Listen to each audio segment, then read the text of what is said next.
I found my wife's burner phone taped under our bathroom sink while fixing a leak at 2 a.m. on a Tuesday.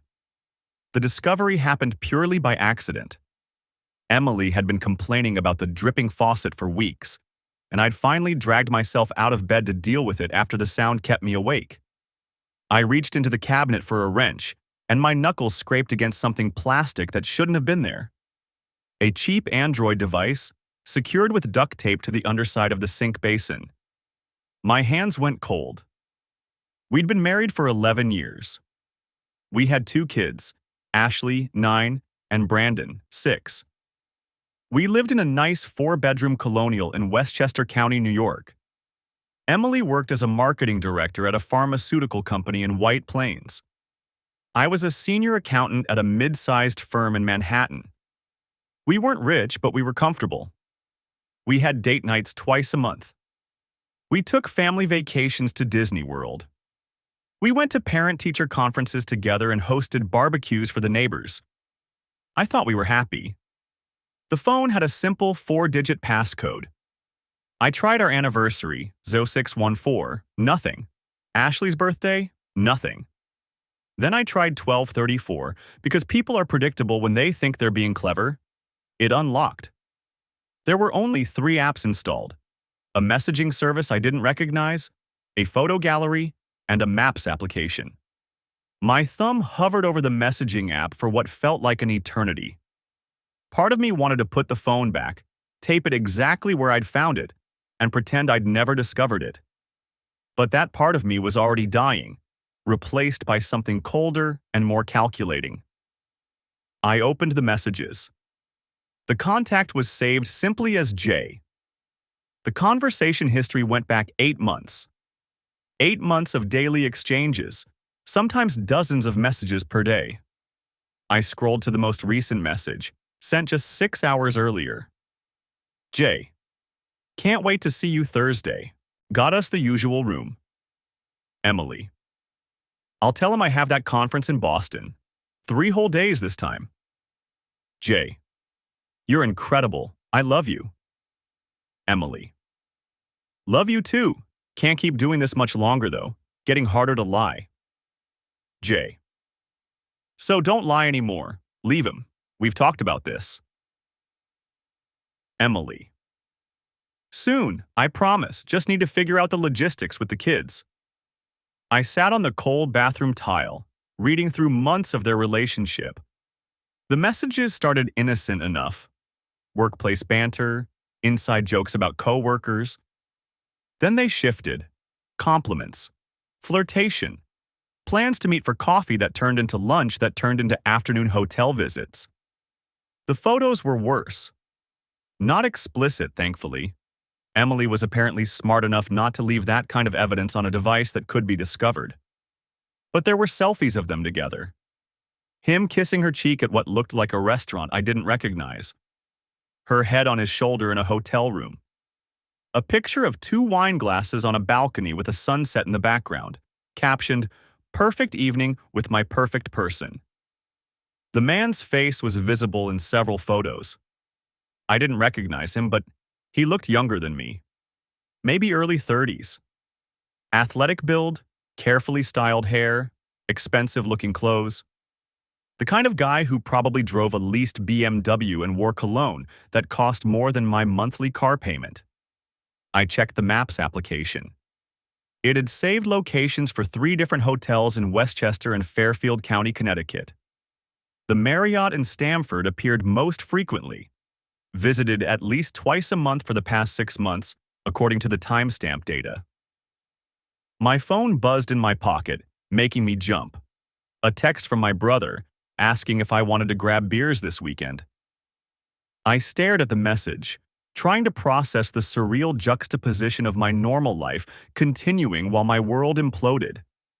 I heard movement upstairs, Emily getting up to use the bathroom probably. I quickly powered down the burner phone, wiped my fingerprints off it with my shirt, though I wasn't sure why that mattered, and carefully taped it back exactly where I'd found it. I grabbed my wrench and actually fixed the leak, my hands working on autopilot while my brain screamed. When I climbed back into bed 15 minutes later, Emily rolled over and mumbled, "Did you fix it?" "Yeah," I said to the darkness. "All fixed." She made a satisfied sound and draped an arm across my chest. The casual intimacy of it made my stomach turn. I lay there rigid, staring at the ceiling, feeling her breath warm against my neck. The same woman who'd kissed me goodbye that morning, who'd reminded me to pick up Brandon from soccer practice, who'd laughed at my dumb joke about the weatherman during dinner. The same woman who was planning to leave me for someone named Jay. I didn't sleep. I spent the next 4 hours running through scenarios in my head. Confronting her immediately. Hiring a private investigator. Calling a lawyer. Packing her bags and leaving them on the front lawn. Each option felt simultaneously too extreme and not extreme enough. By the time my alarm went off at 6:30, I'd made a decision.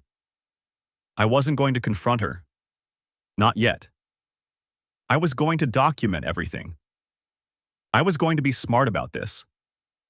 Because if Emily wanted to blow up our marriage, our family, our entire life together for some midlife crisis romance with a guy named Jay, then she was going to find out exactly how expensive that decision would be. I got out of bed, showered, put on my suit, and went downstairs to make breakfast for my kids like it was any other Wednesday morning. Emily came down 20 minutes later in her bathrobe, kissed the top of my head, and poured herself coffee. "Sleep okay?" she asked. I smiled at her. Like a baby. The alarm went off at 6:30. Emily stirred beside me, her hand brushing my shoulder as she reached to silence her phone. I'd been awake for hours, staring at the ceiling, my mind cycling through everything I'd read. "Morning," she mumbled, her voice thick with sleep. "Morning." She kissed my cheek and shuffled to the bathroom. I heard the water run, the toilet flush, the medicine cabinet open and close. Normal sounds. The soundtrack of 11 years together. I got up and dressed. Khakis and a button-down for the office. My hands were steady as I knotted my tie. That surprised me. I'd expected tremors, some physical manifestation of the earthquake happening inside my skull. Downstairs, I started coffee and pulled out cereal boxes for the kids. Ashley appeared first, already in her school uniform, her backpack dragging behind her. "Dad, can Olivia come over Friday?" "Ask your mom." "She always says to ask you." "Then yes, but homework first." Brandon stumbled in next, still in his pajamas, one sock on. He climbed into his chair and immediately knocked over the orange juice I'd just poured. "Brandon." Sorry. He grabbed napkins, making it worse. I cleaned it up without comment. Emily came down as I was mopping the last of it, her hair still damp, wearing the gray dress she'd bought last month. I remembered because she'd asked my opinion in the dressing room. I'd said it looked great. She'd smiled and kissed me. Had she been thinking about him even then? "Crazy morning already?" She poured herself coffee, added cream. "The usual." She sat across from me while the kids bickered over the last of the Cheerios. Her phone buzzed. She glanced at it, smiled slightly, then set it face down. My chest tightened. "What's your day look like?" I asked. "Back-to-back meetings until 3. Then I need to prep for the Boston thing." Boston. The lie sat between us like a third person at the table. "When do you leave again?" "Thursday morning, early flight." She sipped her coffee, met my eyes. "I'll be back Sunday afternoon." 4 days with him. In some hotel room, probably that Marriott in Stamford, though she'd tell me she was in Boston if I asked. She'd send pictures of the conference center. She'd call the kids before bed and ask about their day. "Sounds good," I said. "We'll manage." She reached across and squeezed my hand. "You're the best." I squeezed back. After they left, Emily to White Plains, the kids to school, I sat in the empty kitchen and made a list. Not a mental list. An actual list. Pen on paper, the way I approached complex audits at work. Evidence collected. Burner phone, photographed messages, location data. Timeline of affair, 8 months minimum. Planned trip, Thursday, Sunday, false pretext. Intent to leave, discussed custody, living arrangements. Next steps. 1. Document Thursday meeting. Photograph them together. 3. Secure finances. 4. Consult attorney. 5. Prepare exit strategy. I stared at number 4. An attorney meant this was real, meant I was actually doing this. My phone rang. Work. I answered and spent 20 minutes walking a junior accountant through a depreciation schedule, my voice calm and professional, while my marriage disintegrated in the background. At the office, I went through the motions, reviewed spreadsheets, attended a budget meeting, ate lunch at my desk, turkey sandwich, apple, coffee. My colleague David stopped by to complain about his teenager's driving test. I made appropriate sympathetic noises. "How's Emily?" he asked. "Good. Busy with work." "Aren't they all?" He laughed and left. I opened a private browser window and searched for divorce attorneys in Westchester County. The results filled my screen, hundreds of them. I clicked through a few websites, reading credentials and practice areas. One firm specialized in high-asset divorces and custody disputes. I bookmarked it. Then I searched for private investigators. The first few looked like something from a bad movie. Shadowy figures, promises of discreet surveillance, websites that hadn't been updated since 2010. But the fourth one, a firm called Insight Protective Services, looked legitimate. Former law enforcement, corporate background checks, matrimonial investigations. I clicked on the contact form, then stopped. Did I really need a PI? I already had the phone. I had the messages. I knew when and where they'd be Thursday, but photographs would be better, irrefutable. Time-stamped images of them together, entering a hotel, leaving a hotel. Evidence a judge could see. I filled out the form. Brief description of services needed. Preferred contact method. I used my personal email, not my work one. The reply came within an hour. From Robert Hayes, Insight Protective Services. Thank you for contacting us. I'd like to discuss your situation in more detail. Are you available for a call this afternoon? I called him at 2:30 from my car in the parking garage. Robert Hayes had a deep voice, no nonsense, the kind that inspired confidence. He asked questions without judgment. How long had I suspected? What evidence did I have? What was my goal? I need documentation, I said. Photographs, video if possible. They're meeting Thursday at a hotel in Stamford. I can give you the location, the time, descriptions. That's straightforward. My rate is $200 an hour, 4-hour minimum for surveillance. I'll provide a full report with time-stamped images and video. $800. I'd spent more on our anniversary dinner last year. Do it. I'll need a retainer, half up front. I'll wire it today. We discussed logistics. I gave him the Marriott address, Emily's description, her car make, and model. I didn't have a good description of Jay beyond what I'd seen in the photos. Early 30s, dark hair, athletic build, drives a BMW. That's enough, Robert said. I'll be there from 10 a.m. until they leave. You'll have everything by Friday morning. After I hung up, I sat in the car for a long time. The concrete walls of the parking garage pressed in. Somewhere above me, people were working, living normal lives, unaware that mine had imploded.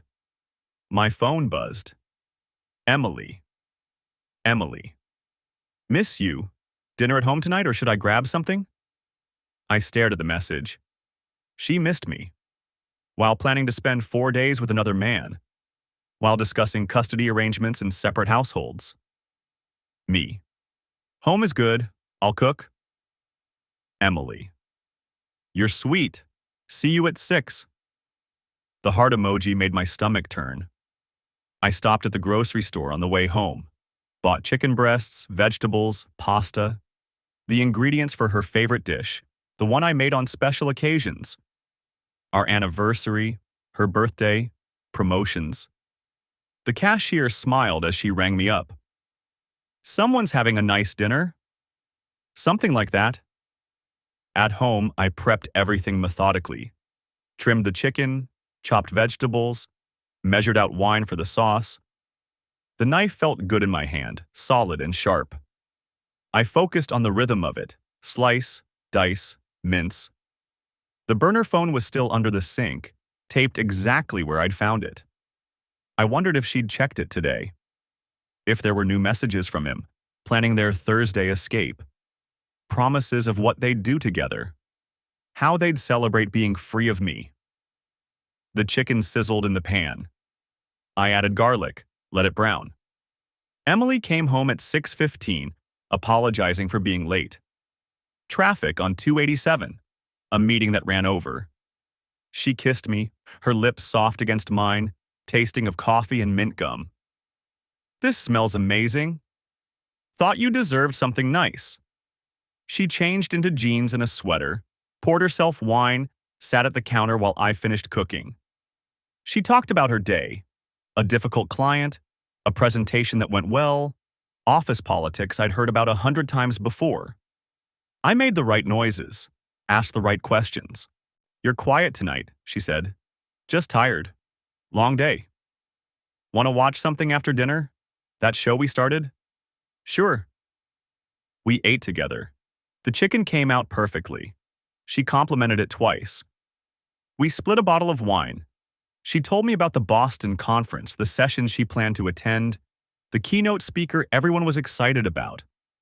Lies, layered so smoothly I almost believed them myself. After dinner, we curled up on the couch.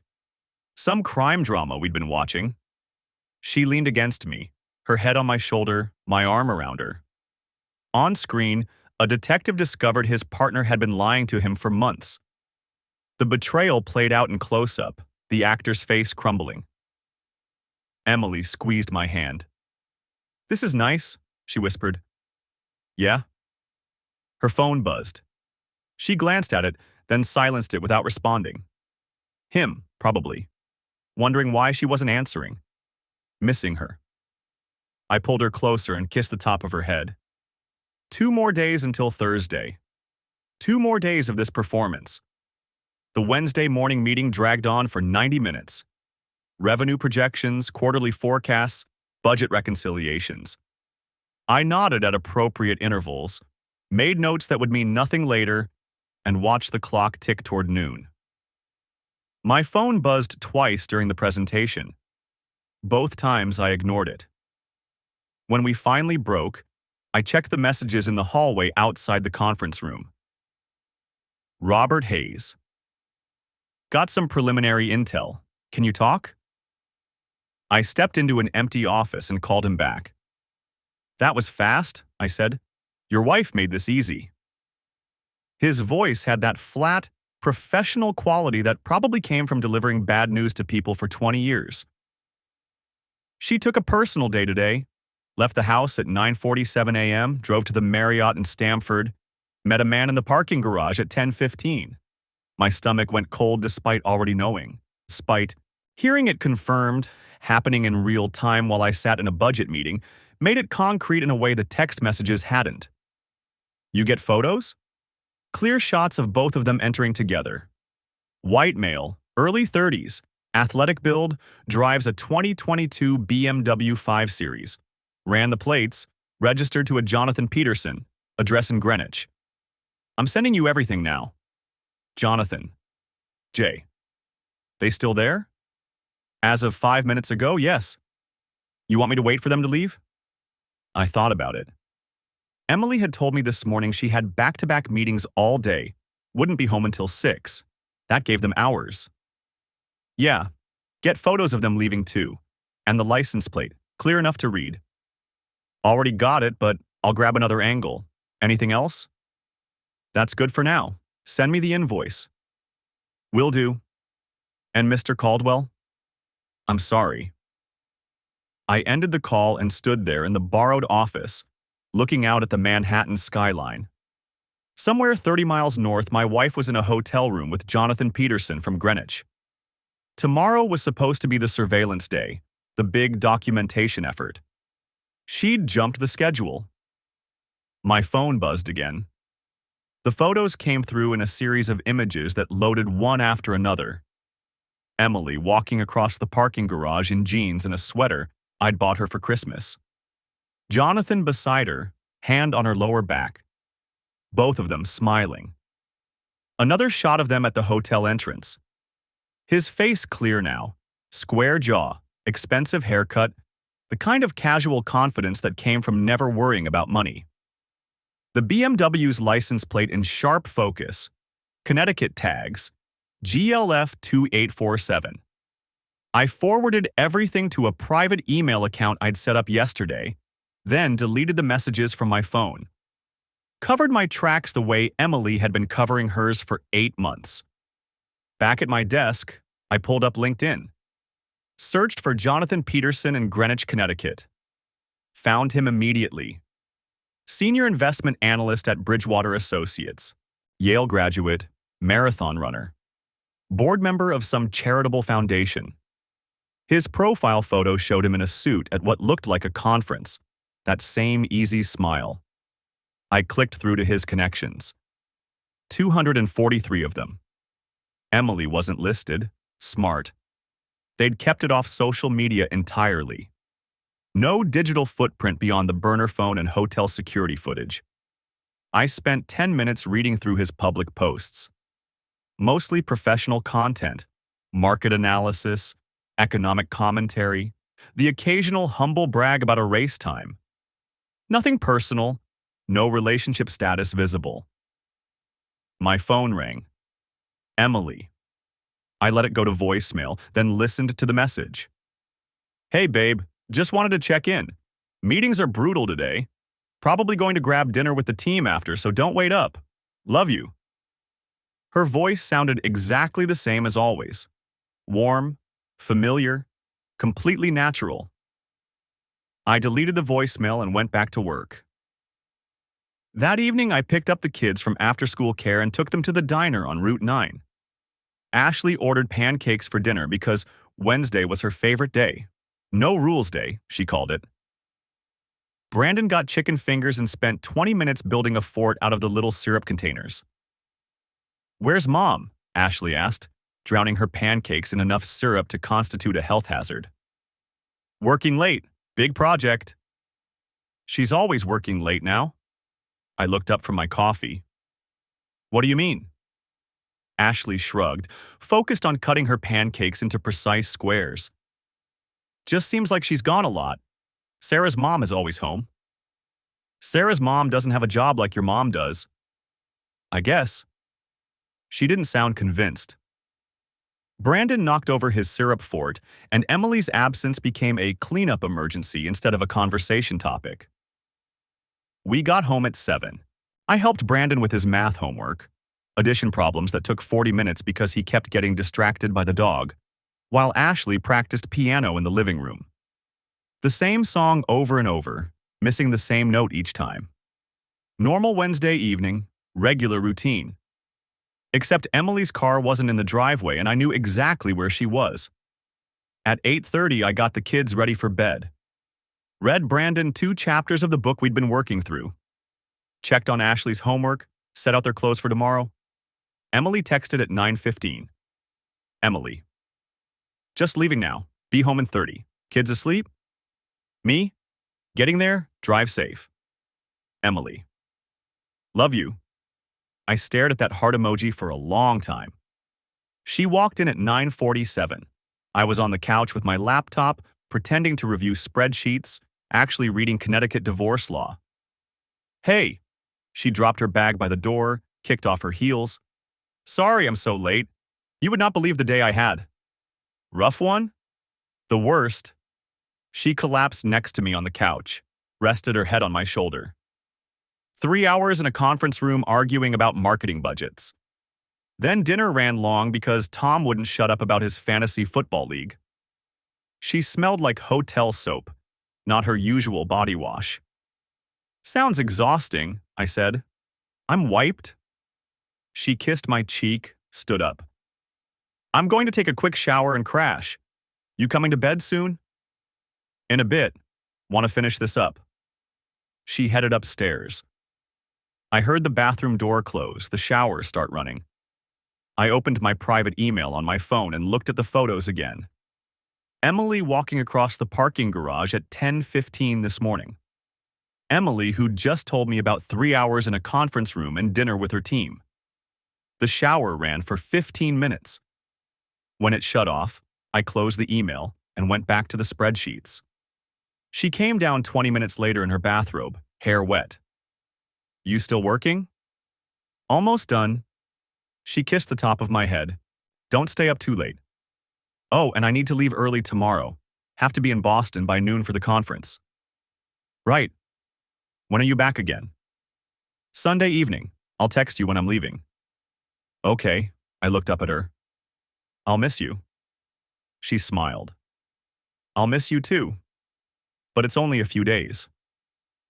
4 days at a hotel with Jonathan Peterson. 4 days she thought I believed she'd be at a pharmaceutical marketing conference. Kids are going to be disappointed, I said.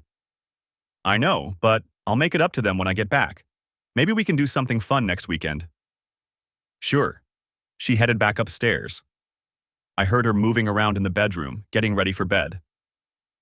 My phone buzzed with an email from Robert Hayes. Invoice attached.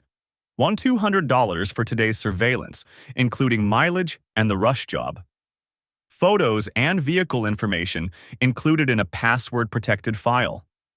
I paid it immediately from the separate account I'd opened Monday. Upstairs, Emily called down, You coming to bed? Yeah, I called back. Just shutting down. I closed the laptop and sat there in the quiet living room. Tomorrow she'd pack a bag for Boston. Tomorrow night she'd drive to whatever hotel she and Jonathan had picked for their 4-day escape. Tomorrow, I'd put the kids to bed and sleep alone in our bed, and she'd be 30 miles away pretending I didn't exist. But tonight, I'd lie next to her one more time. Tonight, I'd maintain the performance, keep the mask in place, let her think everything was exactly as it had always been. I turned off the lights and headed upstairs. She was already in bed, reading something on her phone, probably texting Jonathan, making final plans for tomorrow. All done? She asked, not looking up. All done. I climbed into bed beside her. She put her phone on the nightstand, turned off her lamp, and settled against me the way she had for 11 years. Love you, she murmured, already half asleep. Love you too. Her breathing evened out within minutes. I lay there in the dark, feeling the warmth of her body next to mine, and waited for morning. The phone rang at 11:47 p.m. on Wednesday. I was in the home office, spreadsheets open on my laptop, the burner phone charging beside me. Emily had texted from her work number 2 hours ago. Running late, presentation prep. Don't wait up. The actual burner showed her last message to Jonathan at 9:23 p.m. Room 412. Bring the wine you promised. Unknown number. Detroit area code. I answered on the third ring. Baby? A man's voice, low and intimate. Not Jonathan's voice. I'd heard enough of his voicemails on the burner to know. You awake? Background noise filtered through. Music. Jazz. Specifically that Chet Baker album Emily played constantly. My Funny Valentine, drifting through what sounded like restaurant ambiance. Wrong number, I said. He hung up immediately. I sat there, phone still pressed to my ear, processing. The coincidence felt too specific. Emily had mentioned book club tonight. Wednesday was always book club, she'd said. The one standing commitment she never missed. Melissa's house in Scarsdale, she'd told me. Wine and literary discussion. Except she'd also told Jonathan she was at the Marriott. I pulled up the recent calls list. The Detroit number stared back at me. I opened a reverse lookup site, typed it in. Nothing. Probably a cell phone. Then I remembered. Emily's book club friend Rachel had moved to Ann Arbor last year. Pharmaceutical industry job, Emily had said. They'd stayed in touch. I went to Emily's Facebook, scrolled through her friends list. Rachel Winters. Profile showed Ann Arbor, Michigan. Works at Pfizer. Her profile was public. Recent post from 3 hours ago. A photo of a jazz bar interior, exposed brick and low lighting. Girls' night at Cliff Bell's in Detroit. So glad Emily suggested this place for our monthly catch-up. Tagged in the photo. Emily and 3 other women I didn't recognize. No Melissa from Scarsdale. No book club. My hands went cold. Emily had been running 2 separate deceptions. The affair with Jonathan was one thing. But this, book club, had always been her alibi, her standing Wednesday night excuse. If she wasn't with Jonathan tonight, and she wasn't at book club, where the hell was she? I zoomed in on the photo. Emily wore the blue blouse she'd left the house in. Definitely taken tonight. But the timestamp said 3 hours ago, 8:34 p.m. Her text to Jonathan had come at 9:23. The Marriott in Stamford was 90 minutes from Detroit, unless she wasn't in Detroit at all. I called the number back. It rang 4 times, then voicemail. Generic carrier message, no personal greeting. I tried again. Same result. The burner phone buzzed.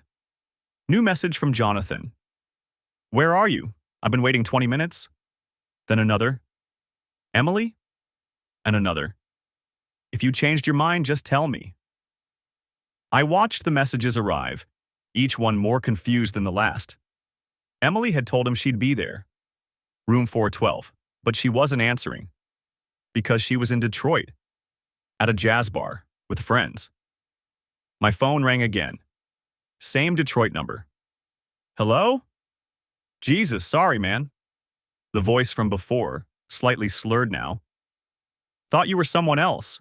My girl said she'd call when she got back to her room. Your girl? Yeah, she's out with friends tonight. Said she'd call after. But I must have fat-fingered her number or something. Background music still playing. Definitely the same Chet Baker album. Where are you calling from? I asked. What? I'm at home, Detroit. Why? And your girlfriend is out. Why the hell are you asking me? He stopped. Wait, who is this? I hung up. The pieces weren't fitting. Emily was in Detroit, photographed at a jazz bar, but some guy in Detroit was calling what he thought was his girlfriend's number, getting me instead. And Emily had promised Jonathan she'd be at the Marriott, but wasn't answering him either. I pulled up the reverse lookup again, tried a different site. This one gave me more information. Number registered to a prepaid carrier, activated 3 months ago. 3 months. Right around when Emily's affair with Jonathan had intensified, according to the messages. Another phone. Not the burner I'd found. A third phone.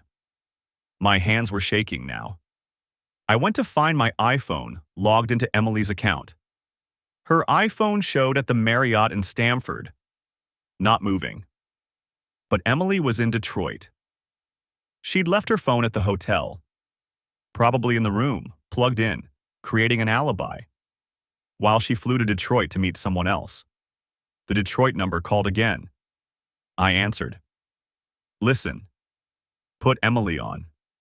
His voice had hardened. I know she's there. She's not. Bullshit. I called her other number and it went straight to voicemail. This is her backup. So put her on the goddamn phone. What's your name? I asked. Silence. Then, who the hell are you? Her husband. The line went dead. I sat there in the dark office, 3 phones in front of me now. Emily's iPhone location at the Marriott. The burner with Jonathan's increasingly frantic messages. My own phone with the Detroit number in the call log. She wasn't just having an affair. She was running multiple relationships simultaneously, each with its own infrastructure of lies. Book club was the alibi that covered everything. Jonathan thought she was leaving me for him. This Detroit guy thought, what? That she was his girlfriend? That she lived there? The burner buzzed. Jonathan, I'm leaving. This is ridiculous. Then, call me when you figure out what you want. I pulled up the photo from Rachel's Facebook again. Studied Emily's face. She was smiling, wine glass raised, looking genuinely happy. Not the forced smile from our family photos. Real joy. The jazz bar was called Cliff Bells. I Googled it. Detroit landmark, Art Deco interior, live music Wednesday through Saturday. Their Instagram showed tonight's performer, a quartet playing Chet Baker covers, the same music the Detroit caller had in his background. He'd been at the bar, seen Emily. Called what he thought was her number to say something sweet, probably. But Emily had given him a fake number, 1 digit off from mine maybe, or deliberately close enough to create confusion. Except it had connected him to me instead. I looked at the call log again. 11:47 p.m. If Emily had been photographed at 8:34 and the bar was still playing at midnight, she was probably still there. Still with Rachel and the others. Still maintaining the fiction of girls' night. While Jonathan sat alone in a hotel room. While some guy in Detroit thought she was his girlfriend. While I sat in our home office, surrounded by evidence of a life I'd never actually understood. My phone buzzed. Text from Emily's regular number. Heading home soon. Book club ran late. Love you. I stared at it. She was still in Detroit. Her phone was at the Marriott, probably set to auto-send that message. Another layer of automation in her system of deception. The Detroit number called again. This time I let it go to voicemail. 30 seconds later, the notification appeared. I played it. Emily, what the hell is going on? Some guy answered your phone saying he's your husband. You told me you were divorced. You said... His voice cracked. Call me back, please. I need to know if everything you said was real. I saved the voicemail. Then I opened my laptop, created a new folder, labeled it Detroit. Started downloading everything. The Facebook photo, the reverse lookup results, the call logs, the voicemail. Emily had built something elaborate. Multiple men, multiple lies, multiple phones. Each one thinking he was special. Each one believing her story, and she'd maintained it for months. Maybe longer. I thought about Jonathan's messages. His talk of their future together. Of Emily leaving me. Of building something real. He actually believed it. I thought about the Detroit guy's voicemail. The pain in his voice when he said, I need to know if everything you said was real. I thought about myself, sitting in family restaurants, planning Disney vacations, believing we were happy. We were all the same. All of us convinced we were the real relationship while the others were the deception. The burner phone buzzed. New message from Jonathan. I'm done. Don't contact me again. I almost laughed. Emily's regular phone location started moving. Leaving the Marriott, heading north. She'd set it to auto-drive home somehow, or had someone moving it for her. Another detail in her system. The Detroit number tried one more time. I answered. Please, he said. Just tell me the truth. Is she married? Yes, I said. Kids? 2. He made a sound like he'd been punched. How long? 11 years. The line went quiet. I could hear his breathing, ragged and uneven. I'm sorry, he finally said. I didn't know. She said she was divorced, that she was just visiting Detroit for work. We've been seeing each other for 4 months. What's your name? I asked. Why? Because I'm collecting information, and because you deserve to know you're not the only one. Another long silence.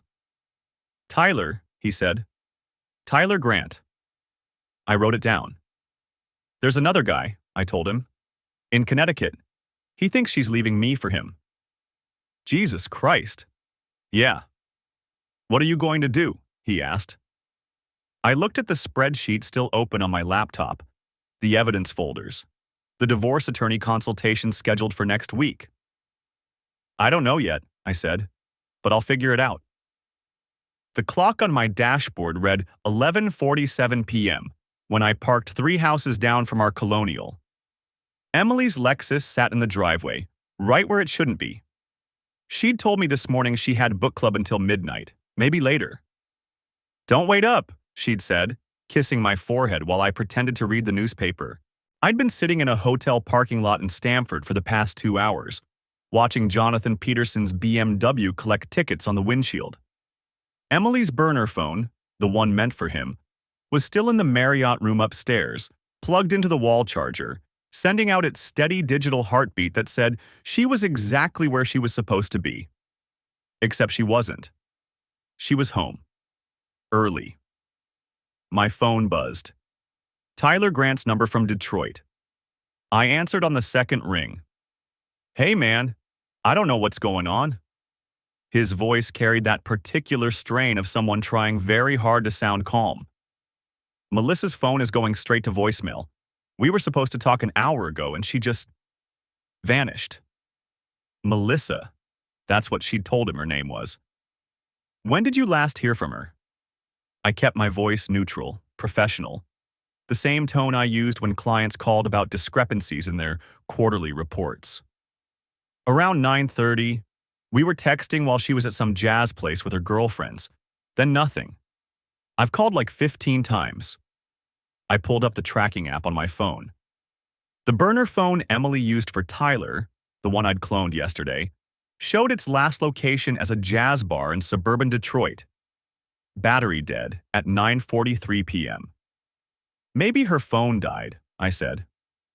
"Yeah, but she always carries a portable charger. She's like obsessive about staying in touch." He paused. "Look, I know this is weird, me calling you. But you're her... I mean, she said you guys were friendly after the divorce, that you still talk sometimes." The divorce that never happened. The amicable split that existed only in Emily's carefully constructed fiction. "I'm sure she's fine," I said. "Probably just got caught up with her friends." "Right, yeah, you're probably right." He didn't sound convinced. "If you hear from her, can you tell her to call me? I'm starting to freak out a little." "Will do." I ended the call and stared at our house. The living room lights were on. Through the sheer curtains, I could see Emily moving around, her silhouette crossing from the kitchen to the stairs. She was supposed to be in Detroit until tomorrow afternoon. That was the plan I'd pieced together from her various phones and calendars. Tyler thought she was flying back to her apartment in Royal Oak tomorrow morning. Jonathan thought she was in Boston at a marketing conference until Friday. I was supposed to think she was at book club until midnight. Instead, she was home at 11:47 p.m. on a Wednesday, and nobody knew where she actually was. I sat there for another 10 minutes, watching her shadow move behind the curtains. She went upstairs. The bedroom light came on. Then the bathroom. My phone rang again. Different number this time. Local area code. "Mr. Patterson?" A woman's voice, clipped and efficient. "Speaking. This is Amanda Foster from American Express Fraud Detection. We're calling about some unusual activity on the card ending in 3847. Emily's personal card. The one she used for groceries and gas and the kids' school supplies." "What kind of activity?" "We show a charge of $847 at Detroit Metropolitan Airport this evening at 6:23 p.m. for a same-day first-class ticket to LaGuardia. Then another charge at 9:15 p.m. for an Uber from LaGuardia to an address in Scarsdale. The pattern is unusual because the card was also used at a Starbucks in White Plains at 7 a.m. this morning, which would make the timeline very tight." "Not tight. Impossible. Unless she'd left the card with someone in White Plains and flown to Detroit with a different payment method, then used this card to get home." "Those charges are legitimate," I said. "Thank you for checking." "Of course. We just want to make sure." "It's fine. My wife travels for work. I appreciate the diligence." I hung up and pulled out the small notebook I'd been keeping in my glove compartment. The timeline was becoming clearer now, even if the reason behind it wasn't. Emily had flown to Detroit yesterday, Tuesday, using cash or a card I hadn't found yet. She'd spent the day and evening there with Tyler, maintaining the fiction that she lived in Michigan. She'd let her Detroit burner die at the jazz bar, then rushed to the airport and bought a last-minute ticket home on her personal card. The Uber charge put her back in Scarsdale around 10:30 p.m. Meanwhile, her Jonathan burner was still in Stamford, making it look like she'd spent the evening at the Marriott, and I was supposed to think she was at book club.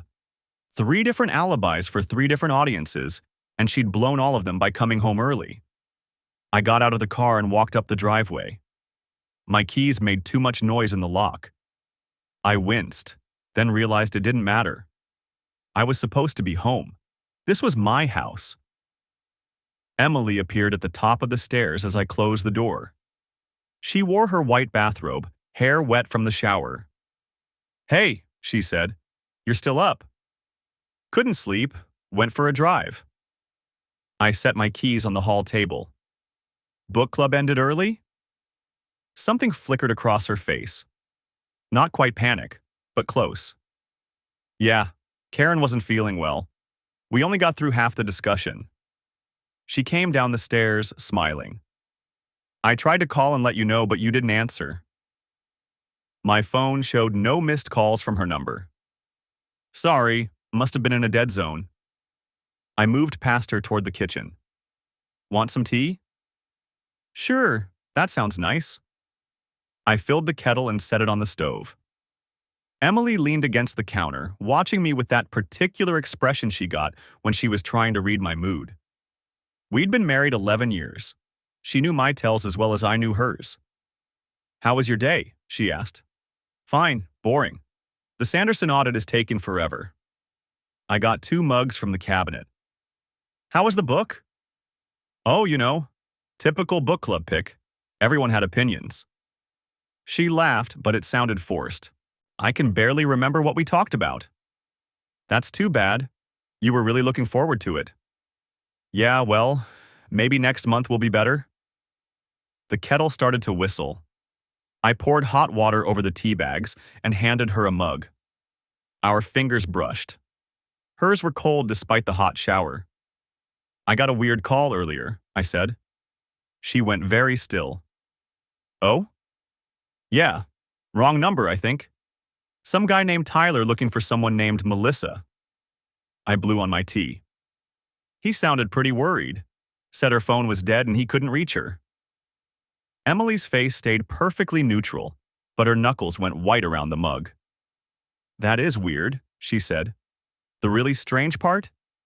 He said he was calling from Detroit, and when I answered, he seemed to think I was someone who might know where Melissa was, like he had my number saved or something. Probably just a coincidence. You know how these robocallers work. They spoof numbers." "Maybe." I took a sip of tea. But he seemed really genuine, really concerned, like he was calling an ex-husband to track down his girlfriend. The silence stretched between us. Upstairs, the bathroom faucet dripped. One of the kids, Brandon probably, coughed in his sleep. Emily set down her mug. "I'm exhausted. I think I'm going to head to bed." "Sure, I'll be up in a minute." She kissed my cheek and headed for the stairs. I waited until I heard the bedroom door close, then pulled out my phone. Tyler had called 3 more times while I was talking to Emily. I dialed him back, keeping my voice low. "Hey," I said when he answered. "I think I know where Melissa is." The line rang 3 times before Tyler picked up. "Melissa?" His voice came through tight with worry.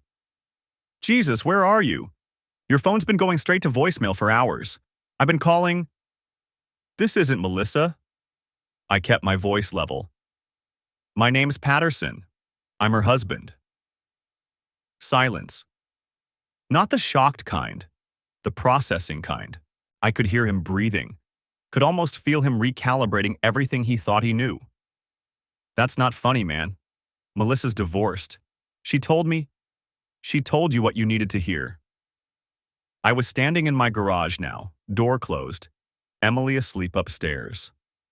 The concrete floor was cold through my socks. Let me guess. You met her 4 months ago. She said she was traveling for work. Came to Detroit once, maybe twice a month. Always had to leave Sunday night or Monday morning.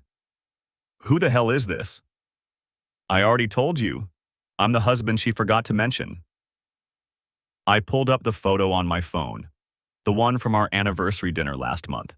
Emily in the blue dress she'd worn before flying to see him the next day. She's 5'7", brown hair, has a small scar on her left shoulder from a bike accident when she was 12, drives a white Lexus SUV, works in marketing. Ring any bells? His breathing had changed. Faster now. You're lying. Am I? I sent him the photo. Check your messages. 10 seconds of silence. Then, oh God. Yeah. I sat down on the steps leading into the house, phone pressed to my ear.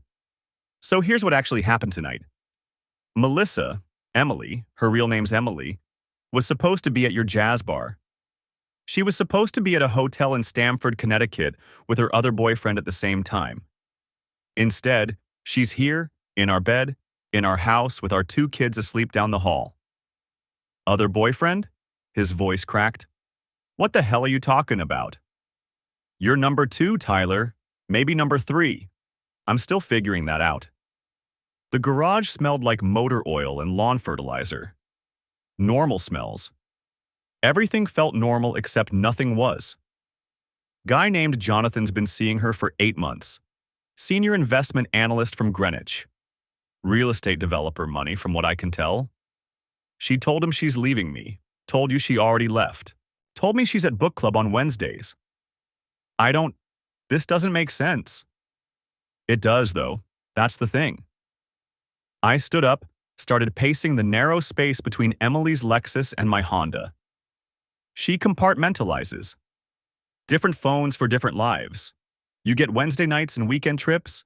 Jonathan gets Thursday afternoons and the occasional overnight. I get the mortgage and the kids' dental appointments.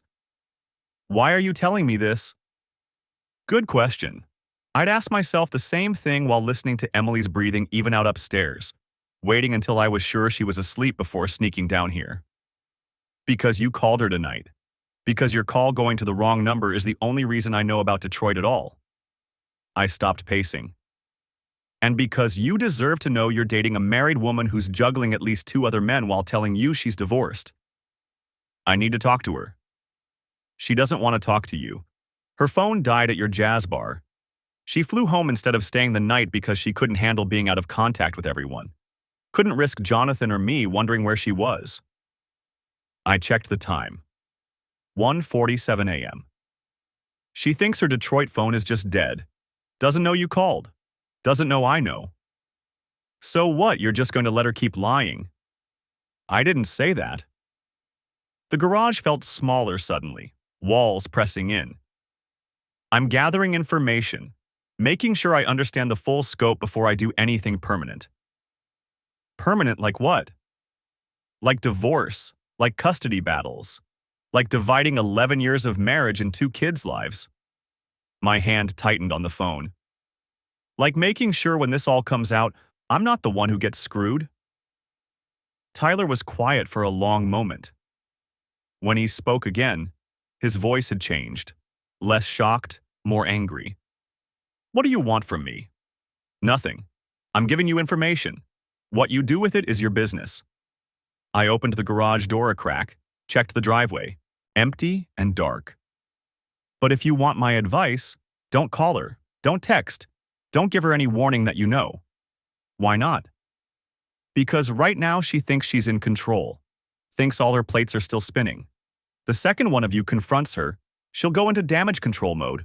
She'll have explanations ready, tears ready, whatever she needs to keep each piece separate.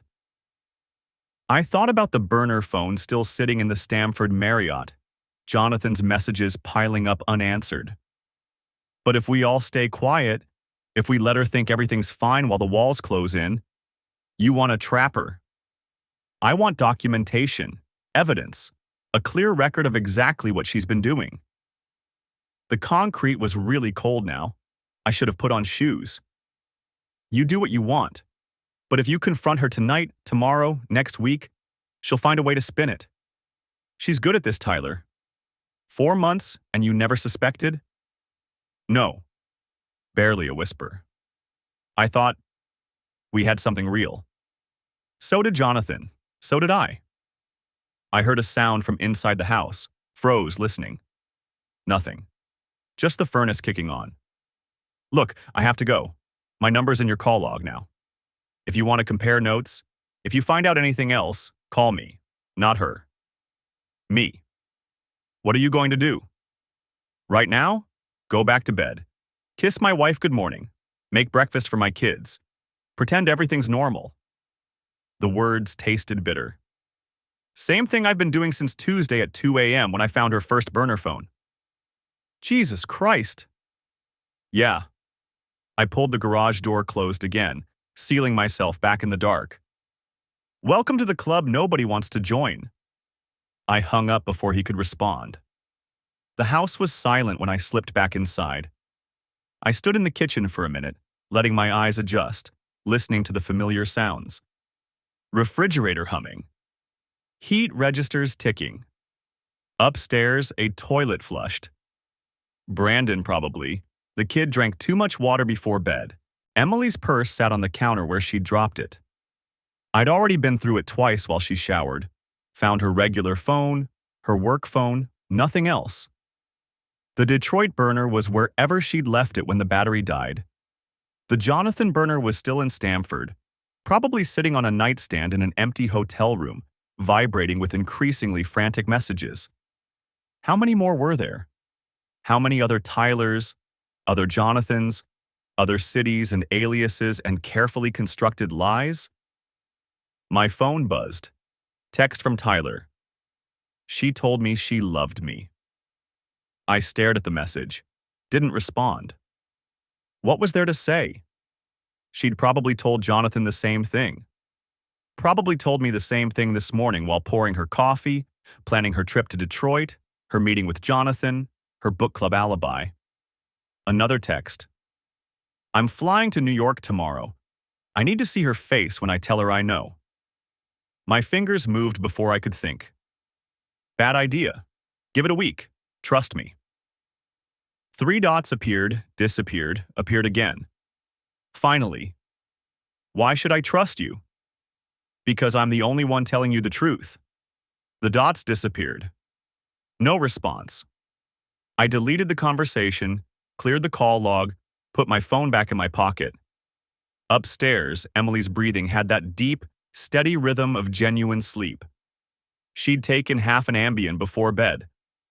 I'd watched her do it. Watched her swallow it with water from the bathroom sink. The same sink where I'd found her first secret 3 nights ago. 3 nights. Felt like 3 years.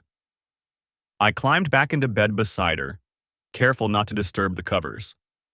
She shifted slightly, made a small sound, settled back into sleep. In the darkness, she looked like the woman I'd married. Same face, same hair, same small scar on her shoulder from that bike accident. Different person entirely. My phone buzzed one more time. Tyler again. 1 week. Then I'm done waiting. I turned the phone face down on the nightstand and closed my eyes. 1 week. 7 days to figure out how many lives my wife was living. 7 days to document everything. 7 days before Tyler's patience ran out and this whole careful house of cards came crashing down. The clock on Emily's nightstand read 2:23 a.m. I'd stopped sleeping through the night on Tuesday. Looked like that wasn't changing anytime soon.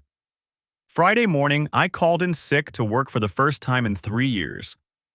Emily had left for Boston at 6 a.m., kissing me goodbye while I pretended to sleep. I waited until her car disappeared down the street, then got up and made breakfast for the kids like normal. Dropped them at school like normal. Drove to the office parking garage like normal. Then I turned around and went to see a lawyer. His name was Patrick Wells. Former prosecutor, now specializing in family law. His office was in a converted brownstone in downtown White Plains, all dark wood and leather chairs that probably cost more than my car. I laid it out for him. 3 phones, 3 men. 8 months minimum, probably longer. The hotels, the flights, the elaborate scheduling, everything. He listened without interrupting, taking notes on a yellow legal pad. When I finished, he set down his pen. Mr. Patterson, I've been doing this for 22 years. I've seen a lot of creative infidelity. This is... He shook his head. This is something else. Can I use it? In the divorce? Absolutely. New York is no fault, so technically it doesn't matter for the dissolution itself. But for custody, for asset division, for spousal support, this level of deception shows a pattern of behavior that courts take seriously. He flipped through my printed evidence, especially the financial aspect. She's been using marital funds for these relationships. That's dissipation of assets. We can argue she should compensate you for that. What about the kids? You document everything. Keep doing what you're doing, being the stable parent, maintaining their routine. Her behavior doesn't make her unfit necessarily, but it shows questionable judgment. Combined with the travel, the lies, the time away from home, he met my eyes. You'll get primary custody. I'd bet my license on it. I left his office 2 hours later with a retainer agreement and a timeline. File in 3 weeks. Serve her at work to avoid a scene in front of the kids. Temporary custody arrangement. Asset freeze. The whole machinery of divorce ready to deploy. My phone rang as I reached my car. Tyler. She just called me. His voice was tight. From a 617 number I've never seen before. Said her phone died in Detroit. She just got a replacement. She's sorry she missed our call Wednesday night. 617. Boston area code. Another burner, probably bought at some airport kiosk. What did you tell her? Nothing. Said I understood, these things happen. She's flying back to Detroit Monday, wants to see me. He paused. I don't know if I can do this. Pretend everything's fine. 1 more week. I'm filing for divorce in 3 weeks. Once she's served, you can do whatever you want. And until then, I just... What? Keep dating a married woman? You were already dating a married woman. You just didn't know it. I unlocked my car, slid into the driver's seat. Look, I get it. This is hell. But if you confront her now, she'll spin some story. She'll cry, she'll apologize, she'll make promises, and you'll never know what was real and what wasn't. Silence. Then, what if none of it was real? Then at least you'll know. He hung up. I sat in the parking garage, engine running, and called Robert Hayes. I need surveillance on my wife this weekend. She's supposedly in Boston for a conference. I need to know where she actually is. Already on it. Got a PI in Stamford watching the Marriott. Your wife checked in an hour ago. Different guy this time, not the BMW. Older, maybe late 40s, drives a Tesla. My stomach dropped. You're sure it's her? Positive ID. Same woman from the photos. She's in room 618. Guy went up with her carrying champagne and flowers. Not Jonathan. Someone new. Or someone old I hadn't found yet. Get me everything. Photos, video, license plate on the Tesla. You got it. I drove home in a daze. Stopped at the grocery store, bought ingredients for the kids' favorite dinner. Made it through the afternoon in a fog. Picked them up from school, helped with homework, threw a ball for the dog in the backyard. My phone buzzed constantly. Robert sending photos. Emily in the hotel lobby. Emily and the Tesla guy. Salt and pepper hair, expensive suit, wedding ring clearly visible, walking to the elevator. Emily laughing at something he said. At 7 p.m., she FaceTimed from what looked like a hotel room. Different hotel than the Marriott. I could see the decor behind her, modern and minimalist. Probably wherever she'd told Tesla guy she was staying. Hi, baby, she waved at the camera. Say hi to mommy. Ashley and Brandon crowded around my phone, talking over each other about their day. Emily smiled and asked questions and looked like a normal mom on a normal business trip. When the kids ran off to watch TV, her expression shifted. "You okay? You look tired." "Didn't sleep great. The house is too quiet without you." "I miss you too." She smiled, soft and genuine. "2 more days and I'll be home. We should do something nice next weekend. Just us. Maybe get your mom to watch the kids." "That sounds good." "I love you." "Love you too." She blew a kiss and ended the call. I sat there holding my phone, staring at the blank screen. Somewhere in Stamford, she was probably climbing back into bed with the Tesla guy. Somewhere in Detroit, Tyler was probably staring at his phone, wondering if he should call Melissa. Somewhere in Greenwich, Jonathan was probably trying to figure out why Emily had gone radio silent. And here I was, in our living room, listening to our kids laugh at cartoons, holding together a life that had already ended. Sunday night, Emily came home. She walked through the door at 8 p.m. dragging her suitcase, looking genuinely exhausted. The kids mobbed her. She hugged them tight, asked about their weekend, admired the Lego castle Brandon had built. After they went to bed, we sat on the couch together. She leaned against me, her head on my shoulder. "I missed this," she said quietly. "How was the conference?" "Exhausting, but good. Made some important contacts." She tilted her head up to look at me. "Thank you for holding down the fort. I know it's not easy when I travel." "We managed." She kissed me. Soft and slow, her hand on my cheek. "I'm going to cut back on the travel. I've been gone too much. The kids need me home more." "What about work?" "I'll figure it out. Family's more important." She settled back against my chest. "I've been thinking a lot this weekend. About us. About what matters. I want to be better. Be more present." I stroked her hair, said nothing. "Do you ever think about what our life would look like in 10 years?" she asked. "Like, Ashley will be in college. Brandon will be driving. We'll have the house to ourselves again." "Sometimes. I think about it a lot. I want to make sure we're solid, that we don't become one of those couples who realizes they have nothing in common once the kids leave." She laced her fingers through mine. "I love you. I know I don't say it enough, but I do. You're my best friend." My throat felt tight. "I love you too." We sat like that for a long time, her breathing evening out, my mind cataloging every lie she'd told in the last 72 hours. The conference that didn't exist, the contacts she didn't make, the family she'd just promised to prioritize while planning her next hotel visit. She fell asleep there on the couch. I carried her upstairs, tucked her into our bed, and went back down to the office. Patrick Wells had emailed the divorce papers for my review. 43 pages of legal language that would end my marriage.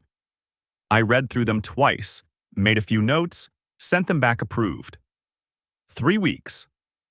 That's all that was left. The next 2 weeks passed in a strange suspension. Emily cut back on her travel like she'd promised.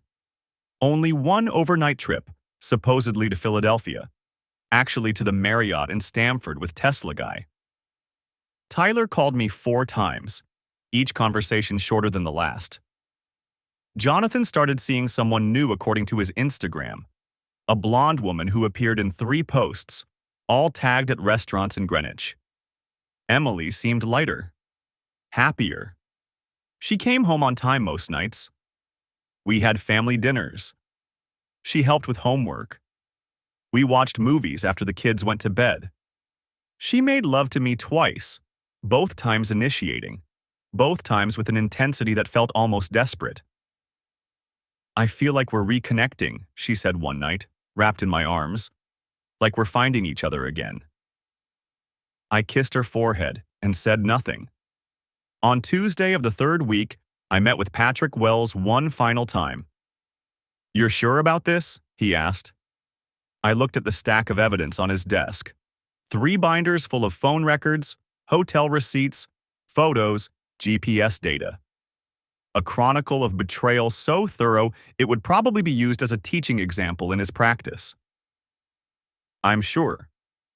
The process server will deliver the papers to her office tomorrow at 2 p.m. I recommend you pick up the kids early from school, take them somewhere neutral. Let her process the initial shock without them present. And then we wait.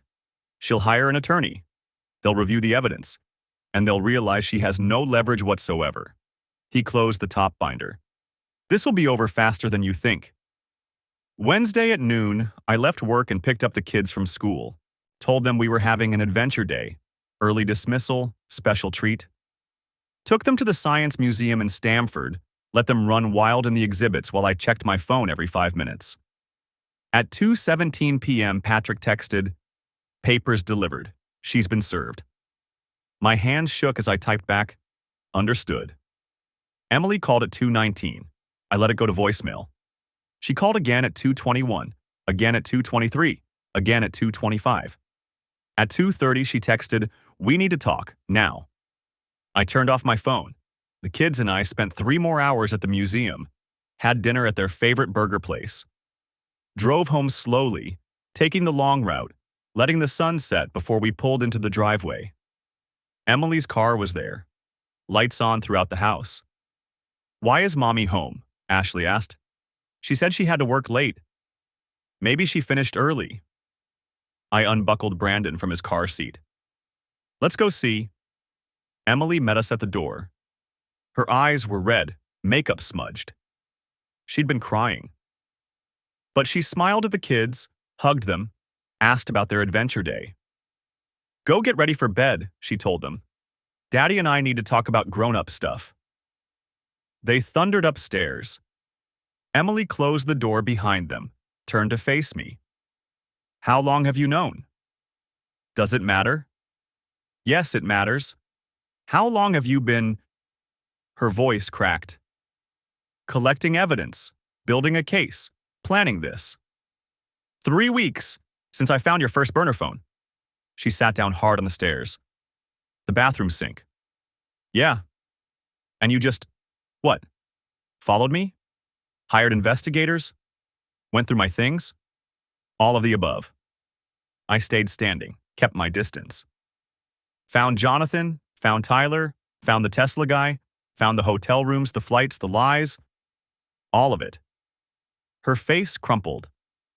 "I can explain." "Don't." The word came out harder than I intended. "I've heard 3 weeks of explanations. Every lie you told the kids about where you were going. Every sweet text you sent me while you were in bed with someone else. Every promise about cutting back on travel and being more present." I pulled out my phone, turned it back on. 17 missed calls. "I don't need more explanations, Emily. I need you to sign the papers. I made mistakes. I know that. But we can fix this. We can go to counseling. There's no we anymore." My voice stayed level, calm. "I'd practice this. You made your choices. You chose them over me, over our family, over everything we built. Now I'm making mine. What about the kids? I'm filing for primary custody. You'll get visitation. We'll work out a schedule. You can't take my children. I'm not taking them. You gave them up when you decided hotel rooms were more important than being home." I headed for the stairs. "I'm going to put them to bed. You should probably find somewhere else to stay tonight. This is my house too. Actually, it's marital property that will be divided in the divorce. But if you want to get technical, my lawyer can file for exclusive occupancy tomorrow morning." I stopped, looked back at her. "Don't make this harder than it has to be, Emily. Sign the papers. Work with your attorney. Let's do this as cleanly as possible." "I love you." Her voice broke completely. "I know I messed up, but I love you. I love our family." "No," I said quietly. "You loved the idea of us, the safety net, the backup plan for when your other lives got complicated." I started up the stairs. "But you didn't love us enough to stop. You didn't love us enough to be honest. And you sure as hell didn't love us enough to choose us." I left her there crying and went to read bedtime stories to my kids. The divorce took 4 months. Emily fought at first, hired an expensive attorney from Manhattan who made a lot of noise about vindictive husbands and unfair evidence gathering. But Patrick had built an airtight case. The hotels, the flights, the burner phones, all purchased with marital funds. The time away from the kids, documented and undeniable. The web of lies laid out in excruciating detail. Her attorney reviewed everything and advised her to settle. I got primary custody. Emily got every other weekend and Wednesday dinners. The house. 60% of our assets. She kept her retirement accounts. I kept mine. No spousal support for either of us. She moved to an apartment in White Plains. Started seeing a therapist. Sent the kids long letters apologizing, trying to explain. They were confused at first, angry later, eventually settled into a cautious acceptance that mommy and daddy lived in different houses now. Tyler stopped calling after the first month. I heard through Robert Hayes that he'd moved back to Detroit, started dating someone new. Jonathan married the blonde woman from his Instagram. The Tesla guy turned out to be her boss. He got transferred to the California office 3 months into the divorce proceedings. The house felt empty at first, too big for 3 people. But we adjusted, built new routines, Friday movie nights, Saturday morning pancakes, Sunday park visits. Ashley joined soccer. Brandon started piano lessons. We became a different kind of family, smaller but more honest. Emily tried to reconcile once, about 6 months after the divorce finalized. Showed up at the house with flowers and tears, said she'd changed, she'd learned, she wanted another chance. I thanked her for the apology and closed the door. Because here's what I learned in those months of surveillance and evidence gathering, in those weeks of watching my wife smile at me while planning her next escape. Some people are built to compartmentalize, to hold multiple truths simultaneously without seeing the contradiction. Emily could love me and betray me in the same breath because, in her mind, they were separate things happening in separate worlds. But I couldn't live in that fragmentation anymore. Couldn't build a life on the fault lines of someone else's fractured reality. The kids asked once why mommy had to leave. I told them the truth, age-appropriate version. Sometimes grown-ups make choices that hurt the people they love. Not because they're bad people, but because they're confused about what they really want. And when that happens, sometimes the kindest thing is to let them go. Ashley thought about that for a long time. Then she asked, "Are you confused about what you want, Daddy?" I looked at my kids, healthy, safe, settling into their new normal with the resilience of children who know they're loved. "No," I said. "I'm not confused at all." 2 years later, I'm sitting in the same kitchen where this started, drinking coffee while the kids get ready for school. Emily's getting remarried next month, to someone she met in therapy, apparently. Someone who knows her whole history and loves her anyway. I hope it works out for them. I genuinely do. Because the thing about betrayal is that it teaches you what you're willing to accept. What you'll tolerate in the name of love, in the name of family, in the name of not rocking the boat. And once you learn where that line is, once you see it clearly and step across it, you can't unknow it. Emily taught me that some boats need to be rocked. Some foundations need to be demolished so you can build something stronger in their place. Some marriages need to end so better lives can begin. I don't regret the 11 years we had. They gave me Ashley and Brandon, gave me lessons I needed to learn, gave me a clear picture of what I won't accept ever again. But I don't miss them either. Because on the other side of betrayal, on the far shore of divorce and custody schedules and divided holidays, I found something Emily's lies had almost buried. The certainty of my own worth. The knowledge that I deserved honesty, fidelity, presence. That my kids deserved a parent who showed up fully, not someone juggling multiple lives and hoping none of them collided. The burner phone is long gone, disposed of after the divorce finalized. But sometimes I still think about that Tuesday morning at 2 a.m., my hand closing around plastic taped under the bathroom sink. The moment everything changed. I don't wish I'd never found it. I wish I'd never had to. But since I did, since the universe or fate or dumb luck put that phone in my hand, I'm grateful I had the courage to look, to document, to act, to choose myself and my kids over the comfortable lie of a marriage that had ended long before I filed the papers.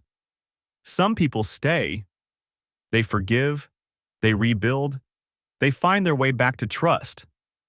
That's not my story. My story is simpler.